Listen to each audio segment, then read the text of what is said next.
தேவனுக்காக உண்டாக்கப்பட்ட மனிதனே, தேவ சாயலில் நீ படைக்கப்பட்டிருந்தும் அவரை அறியாமலும் தேடாமலும் இருப்பது ஏனோ? உன் ஆத்துமா பாவத்திற்காக அவர் தன் ரத்தத்தை சிந்தியிருக்க நீ உன் மாம்சத்தை பேணி காப்பதும் ஏனோ? ஜிம்முக்கும் பியூட்டி பார்லருக்கும் சென்று உன் சரீரத்தை அழகுபடுத்துவதும் வீண்தானோ?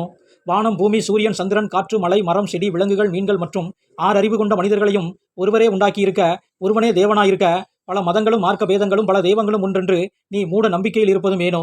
ஒன்றே குலம், ஒருவனே தேவன் என்று உன் மனசாட்சி உனக்கு போதிக்கவில்லையா? நீ காண்கிற இயற்கை உனக்கு கற்றுக் கொடுக்கவில்லையா? இப்படிப்பட்ட சர்வ வல்லமையுள்ள தேவனை, அன்பாகவும் பேரொளியாகவும் இருக்கும் தேவனை உருவாக்க உன்னால் கூடுமா? உருவாக்கி அதை வணங்குவதும் வீண் பயனல்லவா? தேவன் உன் உள்ளத்தில் வாசமாயிருக்க, உன் சரீரத்தை ஆலயமாக்கி இருக்க, நீ கட்டிட ஆலயங்களையும் ஜப கோபுரங்களையும் பல சுரூபங்களையும் கட்டுவது ஏனோ? இவையெல்லாம் வீண் பயன்தானோ? கேளுங்கள். மனிதனை மீட்க அவர் மனிதனாக வரவில்லையோ?